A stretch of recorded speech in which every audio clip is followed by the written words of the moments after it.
untuk kamu harus berani, harus bisa berkontribusi, harus bisa sosialisasi, harus berani mengungkapkan ide kamu kalau emang kamu punya ide untuk sekolah tersebut, memaksimalkan ya potensi kita yang pertama, yang kedua memaksimalkan bahwa amanah kita mengajar jangan sampai itu diabaikan gitu loh. Jadilah manusia yang bisa menjaga hubungan dan cinta kalian dengan Allah, jaga sholat. Itu menjadi modal banget karena kualitas iman kita juga dilihat dari bagaimana kita bersikap kepada Allah yang Maha menciptakan kita. Dan juga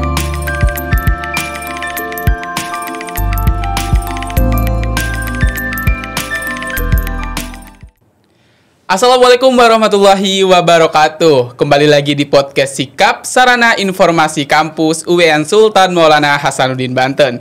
Dengan saya Wahyu Kurniawan yang akan memandu podcast Sikap pada edisi kali ini.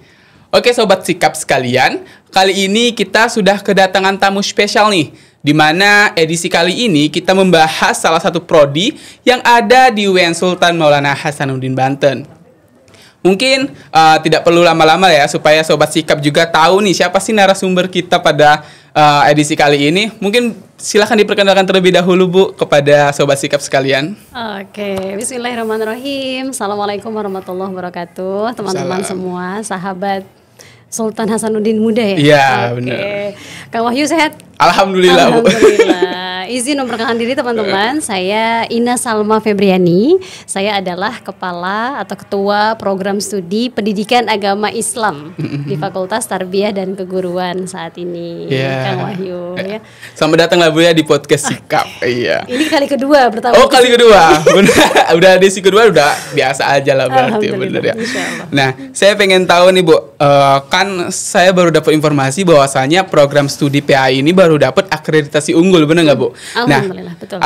Apa sih Bu value utama yang ingin disampaikan nih dari program studi PAI sendiri itu kepada para pendidik ataupun alumni-alumninya itu gimana Bu? Oke, kalau kita berbicara tentang value ya Kang Wahyu ya, pasti kembali lagi ke visi misi nih, gak jauh-jauh dari visi misinya universitas kita gitu ya. Kan membangun atau menciptakan universitas yang unggul, terkemuka dan lain sebagainya. Itu turunannya nanti ke fakultas juga kan, visi misi fakultas. Nah, bagaimana di prodi? Jadi tidak jauh-jauh visi misi kami pasti berkiblat ya atau relate dengan visi misi fakultas maupun universitas.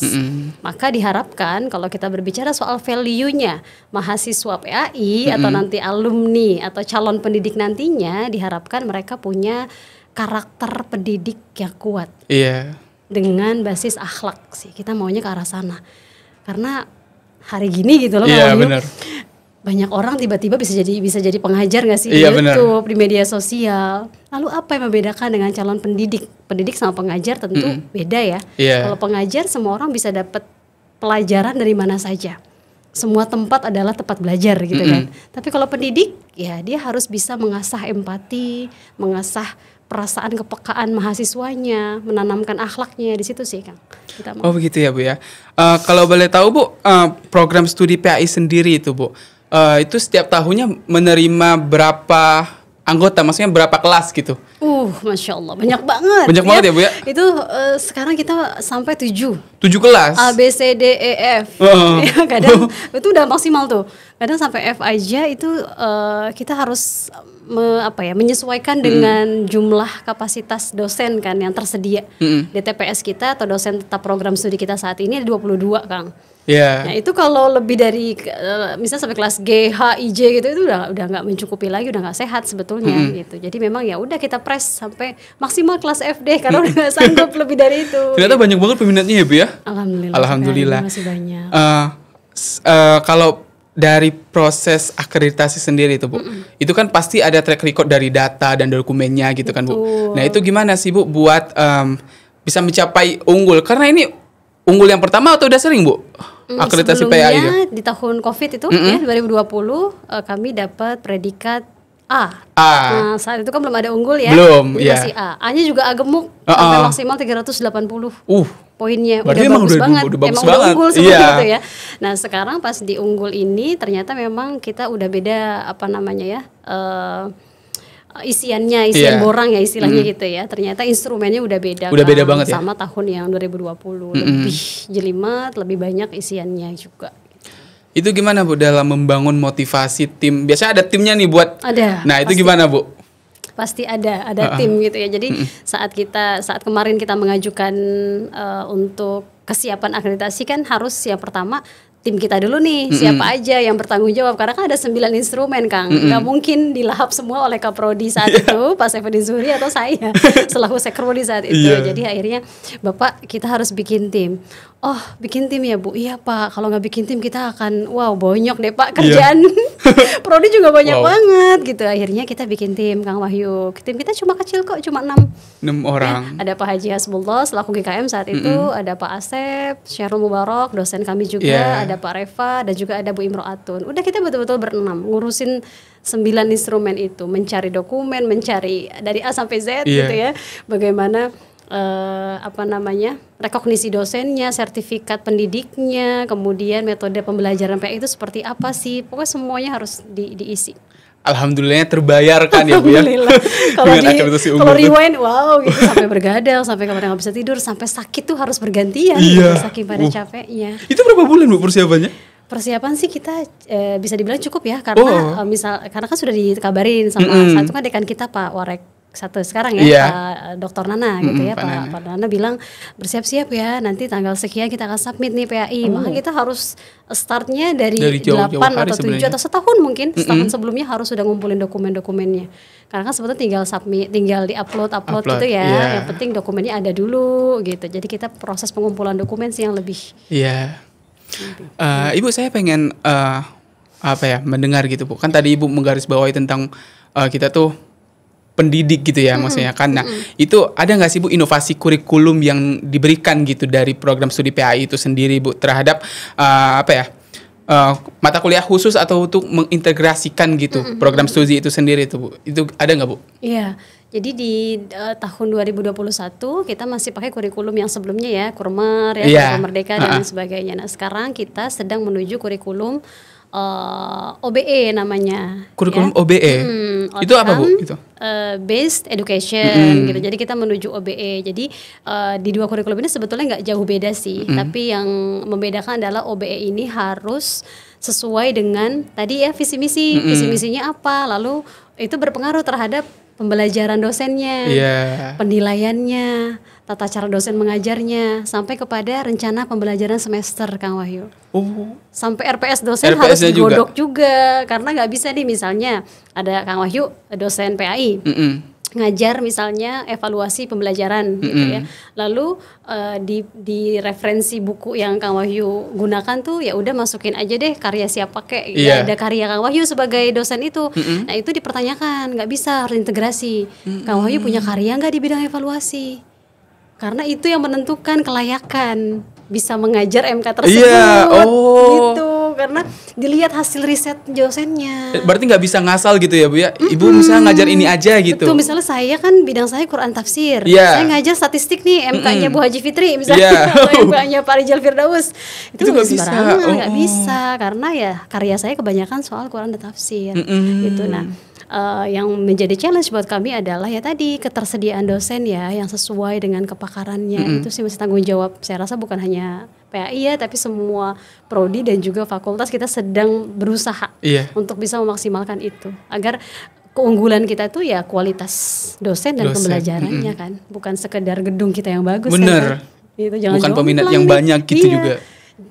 Jangan jomplang pas masuk ke UIN wow gitu ya. Nah, tapi kita pengen lagi mencoba untuk memperbaiki semuanya. Dan itu bareng-bareng, nggak bisa cuma saya atau Sekprodi atau Pak Dekan aja, nggak bisa, kita harus bareng-bareng. Mahasiswa juga sebenarnya. Banget. Itu mahasiswa, karena jadi mahasiswa itu menjadi tonggak utama justru. Saya seneng banget ada mahasiswa yang memang idenya kan brilian ya. Mahasiswa sekarang tuh asal kita bisa ngerangkul gitu ya. Nah, mereka tuh punya ide yang banyak, sehingga ketika prodi diamanahkan ada anggaran untuk mengadakan acara, saya tuh lebih suka memberdayakan mereka loh. Yuk, yang mau bantu ibu siapa? Karena di PAI ini kita punya komunitas menulis kan. Udah berapa lama itu? Dari tahun 2023 pas saya dilantik Sekprodi, pokoknya saya membentuk itu. Ngebentuk yang namanya wadahnya tersendiri ternyata. PAI Writing Clinic. Jadi mereka diwajibkan untuk mengadakan kelas-kelas menulis. Kita undang orang-orang yang memang sevisi. Ya kadang-kadang memang kita nggak punya dana gitu ya, tapi ternyata banyak loh pembicara yang berkenan berbagi ilmu untuk mereka. Jadi mau offline mau online ibu serahkan. Nah sehingga ketika perlu ada kegiatan nih, ayo Bu kita bantu. Nah mereka tuh gercep gitu, sama HMPS juga ya gitu. Jadi saya rasa emang anak sekarang tuh idenya tuh bagus-bagus asal kita bisa ngarahin. Iya, ada wadahnya juga. Ada wadahnya juga sehingga mereka belajar percaya diri, belajar koordinasi antar teman, antar tim gitu sih. Begitu ya Bu ya. Nah, saya pengen tahu terlebih dahulu juga Bu tentang PPL gitu Bu. Karena PLP. Iya, PLP ya namanya. Iya. Nah, itu ada nggak sih inovasi tersendiri dari PLP program studi PAI-nya gitu? Ada nggak Bu? Kalau PLP kita sebut di FTK itu PLP integratif. PLP integratif, iya. Jadi yang dulunya mungkin Kak Wahyu kalau kita tarik 5 tahun sebelumnya nih, PKM pengabdian beda, lalu praktik ngajar beda gitu ya. Nah sekarang kita disatukan Kang kalau di FTK. Kenapa kita satukan? Ya agar mahasiswa Akang Teteh ini bisa belajar secara secara terfokus di sekolah sebagai lembaga pendidikan yang formal gitu ya. Nanti pulangnya Akang Teteh ini juga bisa menyatu dengan masyarakat. Itu sudah dianggap sebagai pengabdian. Gitu sehingga disatukan saja. Berarti itu fokusnya mengajar semua Bu? Apa gimana itu? Tidak. Jadi saat mereka mau pengabdian mereka bisa mengadakan apapun yang ada di masyarakat. Mereka misalnya bisa support di masyarakat ada semacam acara keagamaan. Silakan boleh terlibat. Itu terhitung juga sebagai pemenuhan mereka di semester 7. Pemenuhan kegiatan. Berarti emang ada pengabdian masyarakatnya juga gitu ya, selain hanya mengajar kepada sekolah-sekolah gitu. Betul. Bahkan pengabdian di dalam sekolah pun juga terhitung kan. Terhitung. Misalnya, jam sekolah kan cuma sampai zuhur nih. Ya. Nah setelah itu misalnya ada ekskul nih di sekolah itu, PLP diminta bantu gitu karena mereka sedang belajar jadi guru beneran kan. Iya benar. Gitu. Jadi jangan menganggap saya masih mahasiswa, jangan. Jadi kita dorong untuk kamu harus berani, harus bisa berkontribusi, harus bisa sosialisasi, harus berani mengungkapkan ide kamu kalau emang kamu punya ide untuk sekolah tersebut gitu. Sehingga posisikan kamu calon guru. Makanya ketika memang anak-anak yang serius Kang PLP-nya itu sampai mereka selesai PLP dan nyusun skripsi itu diingat sama gurunya.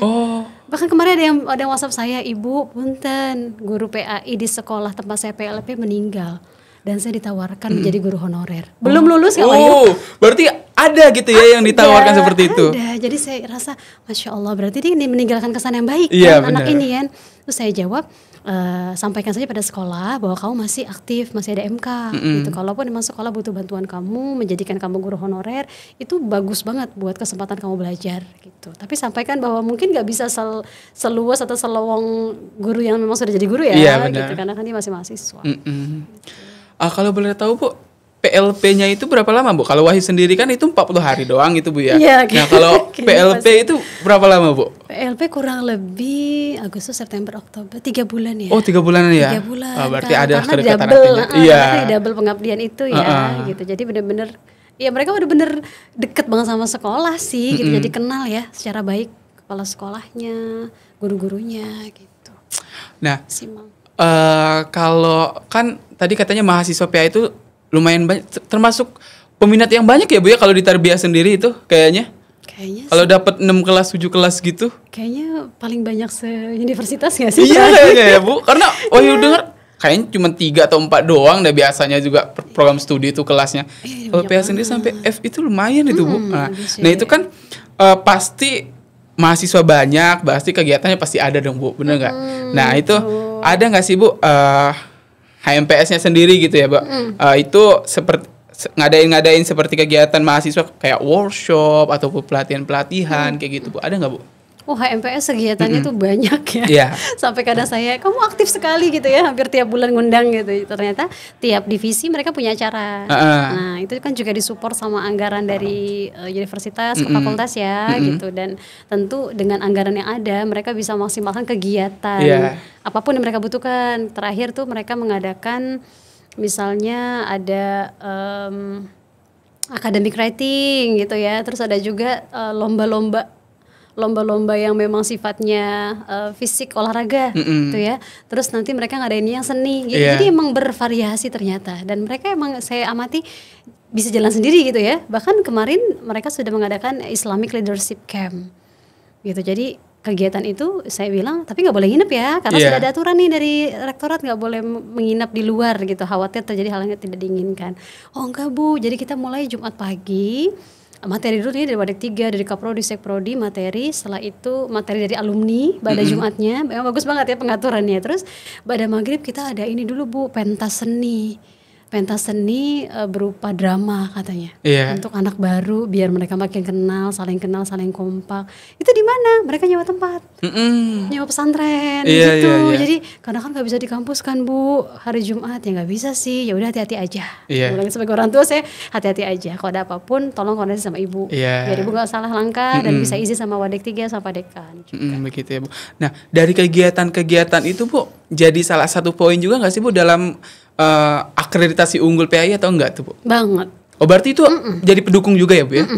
Jadi yang terlihat bekerja itu sebetulnya bukan hanya dosen, bukan hanya tendiknya, bukan hanya Pak Dekan ataupun Wakil Dekan ya, tapi semua mahasiswa itu juga terhitung sebagai ada satu indikator ya, atau satu instrumen yang meminta kita untuk keaktifan, rekognisi mahasiswa di bidang prestasi. Keaktifannya, misalnya dia punya sertifikat apa, menang lomba pencaksilat, misalnya Kak Yusuf menang ya, terus yang pramuka ya sekarang ini dari PAI semua ya. Terus pramuka, silat, sekarang Sagara Nabila, duta, terus Masya Allah deh. Terus ibu dukung, seneng gitu ya lihat mereka nih, kamu harus aktif tapi tetap ya kuliah number 1 juga. Jangan sampai kebanyakan izin gitu ya. Dan mereka bisa ongoing ternyata, walaupun ya Bu maaf Bu, saya baru bisa nyelesain skripsi saya kayak yang itu ya, ketua pramuka se-Indonesia itu kan ibu lupa namanya, Habib ya. Gak apa-apa gitu, start orang yang beda-beda, yang penting kamu serius ke jalanan ini. Udah ngajuin judul tentang pramuka kan, karena dia udah mengalami sendiri ya. Udah saya ACC kerjain. Semoga jangan lewat dari 6 bulan gitu ya. Biar cepat selesai juga, kasihan. Iya benar. Nah kalau dari segi tantangan gitu Bu, ada nggak sih Bu tantangan yang dihadapi gitu dari tim-tim buat akreditasi ini gak Bu? Ada nggak Bu tantangannya? Untuk ngeyakini tim asesor misalnya kayak gitu? Belajar dari pengalaman sebelumnya sih, waktu kami AL ya atau akreditasi lapangan, itu yang paling menantang adalah apa ciri khas PAI di UIN Banten yang membedakan dengan kampus lain. Karena PAI kan jurusan paling lama kan? Iya benar. Paling lama, terus paling banyak peminatnya. Kalau nggak ada nilai plusnya gitu ya, ya terus apa yang membedakan dengan PAI di Cirebon, PAI di Surakarta misalnya gitu ya. Ada kami jawab, di sini selain kita mencoba untuk bisa menyatukan mahasiswa di kegiatan-kegiatan keaktifan mereka, kami juga tadi ya kita sampaikan kita punya komunitas menulis yang sampai hari ini mereka sangat aktif, bahkan berprestasi di nasional juga gitu ya hasil karyanya. Kemudian kami juga mencoba untuk tadi sesuai dengan visi misi kami Kang Wahyu ya, jadi mencetak lulusan yang memang berkarakter holistik ya, pendidik yang memang berakhlak gitu. Jadi tentu didukung sama MK yang ada. Jadi kita ada mata kuliah ilmu akhlak. Nah itu MK ilmu akhlak isinya tuh nggak dakwah, nggak ayat Quran, nggak cuma baca ayat Quran hafalin, enggak gitu ya. Karena saya mengampu mata kuliah itu. Jadi di MK akhlak ini disesuaikan dengan isu-isu kekinian Kang. Misalnya kita lagi challenge sama anak-anak Gen Z nih, katanya kan katanya kan strawberry ya, strawberry strawberry lemah, resiliensi kurang, terus nggak disiplin ya kan, terus baru belajar 5 menit udah nggak fokus, pokoknya lemah aja Gen Z itu lemah aja. Kita bahas tuh Kang di RPS, jadi saya masukkan, jadi bagaimana anak Gen Z pandai manajemen waktu. Benar. Jadi manajemen waktu dalam perspektif Al-Quran, jadi implikasinya sama anak Gen Z itu gimana. Benar. Kita bahas, kita diskusi seru banget kan. Padahal MK-nya ilmu akhlak. Kayak Islam banget gitu kan. Kayak takutnya ngantuk apa. Mereka bahas apa yang mereka rasakan. Saya tuh gak bisa ngatur waktu Bu, karena ya rumah saya jauh dari kampus. Misalnya kita dengan segala macam tantangan mereka lah gitu. Tapi saya percaya bahwa anak Gen Z ini anak yang paling bisa menguasai IT. Benar. Jadi jangan kalian menganggap diri kamu lemah gitu. Bener. Ya, terus nggak dipakai dunia kerja, baru ngelamar udah resign gitu. Nggak, saya yakin kalian tuh generasi yang sehat gitu, yang matang, yang mentalnya kuat, harus kuat gitu. Jadi dengan motivasi itulah yang mungkin membedakan mereka rasanya kuliah di kelas dengan mereka belajar dari YouTube Kang. Kalau dosen sudah tidak bisa memotivasi mahasiswa lagi, ya mahasiswa tinggal belajar dari YouTube. Iya benar. Apa yang ngebedain? Iya gak sih? Iya. Jadi hadirnya dosen di kelas itu ya untuk motivasi mereka juga sebetulnya. Ngarahin gitu ya. Diarahkan. Karena sesungguhnya saya melihat potensi Indonesia emas 2045 itu pasti bisa gitu. Jangan sampai Indonesia cemas. Kalau bekerja sama ya Bu ya. Yes, harus mau kerja sama, dosen harus mau capek. Iya. Jangan mengandalkan ya udahlah kita Google Meet aja, ya udahlah kita Zoom. Oke, kalau memang itu kita terhalang banget gitu ya, karena kan dosen juga sibuk ya, sibuk rapat segala macam. Tapi kalaupun kita bisa hadirlah utuh gitu. Iya. Ya, oke, mereka presentasi is oke, kita dengerin, tapi nggak usah banyak-banyak. Yang lebih banyak tuh bicara kita. Gitu, karena aduh anak Gen Z kalau tidak dipegang gitu ya, kita tidak ambil hatinya. Iya gitu, kasihan saya lihat. Iya benar, alhamdulillah kalau gitu Bu ya. Karena apa ya, emang kalau kita kuliah online dan sebagainya, ya kan? Sebagai mahasiswa rasanya membosankan seperti itu. Kadang nggak ngedengerin juga kayak gitu. Juga banyak Distractnya juga banyak. Sambil ada bantal di samping misalnya kayak gitu. Ada sambil tukang ngopi. Iya. Kan? Ada tukang bubur ting. Beli bubur aja sambil gitu. Makan gitu iya, kan. Tinggal aja gitu. Ditanya lah ya nanti pagi sama dosennya. Ayo gitu ya. Hadir. Tinggal gitu doang. Kayak gitu. Tapi kalau kita tetap muka rasanya enak banget gitu. Rasanya vibe-nya beda lah. Ilmu juga yang didapat tuh lebih nyampe karena face to face ibaratnya Maya kayak gitu Bu. Gitu. Bener. Nah selain kan kita kalau kuliah pasti yang pengen didapetin tuh ilmu, bener nggak sih Bu? Lanjutkan Bu sambil minum aja. Saya isi minum dulu ya. Iya silakan Bu. Apa ya? Sambil ilmu kayak gitu, ijazah seperti itu kan. Nah ada nggak sih Bu dari PAI sendiri gitu sertifikasi pendamping gitu, kayak misal nih mereka bikin pelatihan untuk dai mudanya ataupun penghafal Al-Quran supaya menjadi apa ya, lulusan PAI UIN SMA Banten ini ternyata banyak keunggulan lainnya gitu. Ada nggak sih Bu dari program studi sendiri? Ada. Tahun 2021 kita pernah mengadakan pelatihan metode tilawati. Nah, mereka punya sertifikat ini. Berarti sudah punya sertifikat, mereka bisa menjadi pengajar kan. Nah, sudah certified lah mesti gitu ya. Nah, kemudian kita juga kolaborasi karena kan prodi nggak bisa sendirian ya. Jadi kita misalnya fakultas punya anggaran nih, yuk kita kasih keterampilan misalnya ya. Keterampilan apa? Misalnya mahasiswa dikasih keterampilan public speaking misalnya. Nah itu penting juga tuh, mereka calon guru kan nggak bisa, calon guru nggak bisa ngomong ya gitu. Jangan sampai calon guru cuma ngasih tugas kabur. Iya benar. Gitu. Kita kasih keterampilan yang sifatnya memang teknis dan soft skill ya, disebutnya ya soft skill juga. Salah satunya dengan kegiatan-kegiatan yang diwajibkan. Kalau di FTK itu 1 semester kita wajib mengadakan 4 kegiatan. Seminar, webinar kah, atau workshop kah, atau pelatihan gitu Kang. Jadi 1 semester ya, berarti 1 tahun 8 kegiatan, 1 prodi. Yang kita rasain tahun ini karena efisiensi. Iya. Aduh, efisiensi itu habis akreditasi nggak ada kegiatan, tiba-tiba Agustus dibuka kan. Iya. Relaksasi kan. Wah, sekarang lagi lari banget FTK. Kegiatan banyak banget, hampir setiap hari. Ya tapi itulah prosesnya. Semoga tahun depan nggak ada efisiensi lagi sih Bu sebenarnya. Emang mempengaruhi banget. Iya. Lelah juga untuk kayak gitu. habisin anggarannya ya. Iya. Di akhir tahun. Ibu, kalau dari apa ya, dampak gitu dari setelah unggul gitu, apalagi ibaratnya kemarin itu udah masuk kategori unggul gitu ya Bu ya, karena udah nilainya gemuk banget gitu kan. Nah, ada nggak sih Bu dampak dari karir lulusannya gitu? Kalau misalnya nih lulusannya ini nggak hanya jadi guru tapi juga ditempatkan kayak menjadi education startup atau itu, ada nggak sih Bu? Iya. Dari program dampak studi yang paling dirasa semanfaat sebetulnya ya. Manfaatnya buat alumni adalah mereka punya bergain dong, punya bisa bersaing dengan lebih percaya diri dengan lulusan-lulusan lain, karena sekarang tuh kan kalau jadi ya katakanlah misalnya dia ngelamar P3K atau CPNS itu kan melampirkan akreditasi kan, sertifikat akreditasi prodi. Iya benar. Itu dia harus lampirkan. Terus mau beasiswa di mana gitu ya, ternyata prodinya diminta juga. Benar. Ternyata bisa juga itu untuk daya saing ya. Daya saing. Mahasiswa sehingga lebih percaya diri dan terbantu juga dengan akreditasi unggul itu. Iya. Untuk mereka bekerja. Benar, karena emang biasanya juga menjadi nilai plus juga sebenarnya Bu ya. Nah, Ibu saat waktu assessment kemarin gitu, sama asesor kemarin gitu. Nah itu ada nggak sih momen yang ibu pikir saat pas wawancara itu mereka mempertanyakan suatu hal dan ibu menjawab dengan hal itu dan ibu pikir kita mah bakal dapet unggul ini dengan jawaban ini kayak gitu. Ada nggak sih bu momen kayak gitu? Oh, merasa pede gitu ya? Iya, momennya gitu. Ada nggak sih bu?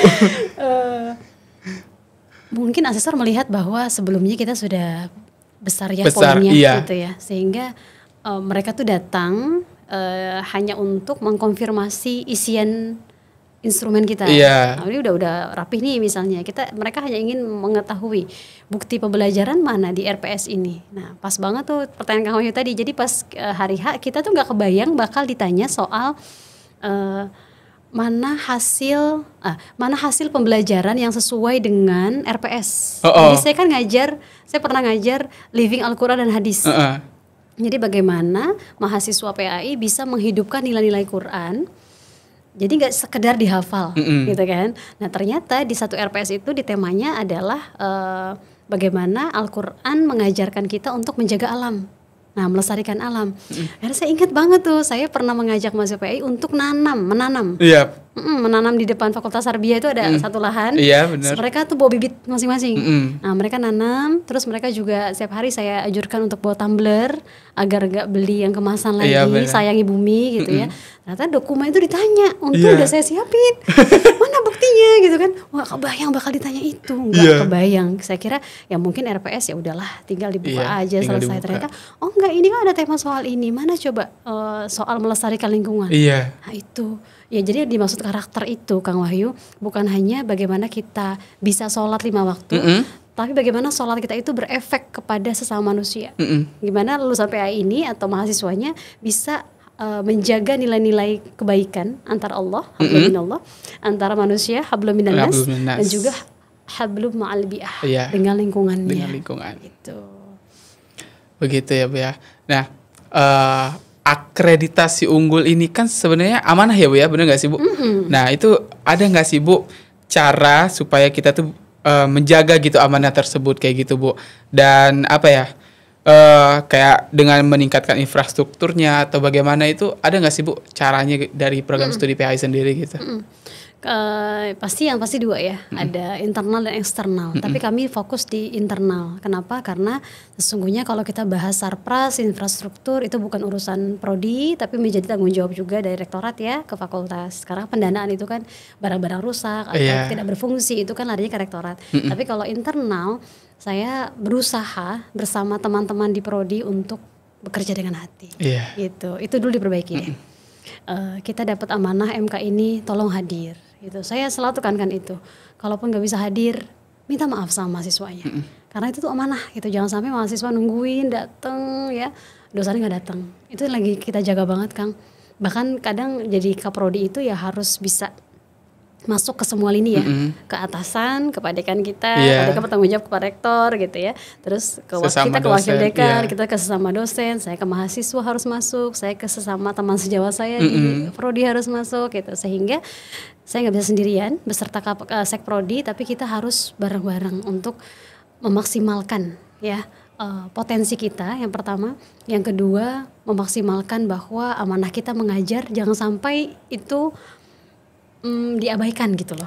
Karena unggul ini kan kita harapannya akan semakin maju nih, maju IT-nya gitu ya, lebih baik di bidang pengajarannya, lebih baik lagi di bidang profesionalisme dosennya gitu. Jadi semua itu tuh akan selalu ngeling, nggak bisa cuma prodinya mahasiswanya banyak tapi nggak kepegang gitu. Itu tanggung jawab banget. Makanya emang harus saling berhubungan ya Bu ya. Nah ini mungkin penutup. Nah, ada nggak sih Bu pesan yang ibu sampaikan gitu kepada mahasiswa program studi PAI gitu supaya menjadi calon guru PAI yang unggul gitu? Nah, bisa disampaikan Bu pada teman-teman yang lain. Karena diminta Kang Wahyu, ini request pesan untuk mahasiswi PAI, jadilah manusia yang bisa menjaga hubungan dan cinta kalian dengan Allah, jaga sholat.